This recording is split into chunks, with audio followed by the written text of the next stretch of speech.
ഓണവുമായി വളരെയധികം ബന്ധമുള്ള ക്ഷേത്രമാണ് തൃക്കാക്കര വാമനമൂർത്തി ക്ഷേത്രം. വാമനമൂർത്തി പ്രധാന പ്രതിഷ്ഠയുള്ള കേരളത്തിലെ ഒറ്റ ക്ഷേത്രമാണ് തൃക്കാക്കര ക്ഷേത്രം. ഇവിടുത്തെ പ്രധാന ഉത്സവം ഓണം തന്നെയാണ്.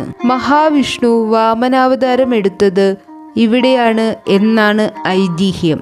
മഹാവിഷ്ണു വാമനാവതാരം പൂണ്ട് പാദം വന്നു പതിച്ച സ്ഥലം എന്ന അർത്ഥത്തിലാണ് തൃക്കാൽക്കര എന്ന പേര് ഈ സ്ഥലത്തിന് വന്നതെന്നും തൃക്കാൽക്കര പിന്നീട് തൃക്കാക്കരയായി എന്നുമാണ് വിശ്വാസം.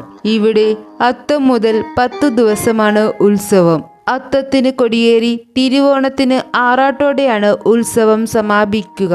ഈ ക്ഷേത്രത്തിൽ മഹാബലി തമ്പുരാന്റെ സ്മരണയ്ക്കായി മഹാബലി ആസ്ഥാനം എന്ന ഒരു ചെറിയ മണ്ഡപം കാണാം. ഇവിടെ തൊഴുത് വണങ്ങിയാണ് ഭക്തർ വാമനമൂർത്തിയെ തൊഴാൻ ക്ഷേത്രത്തിൽ പ്രവേശിക്കുക.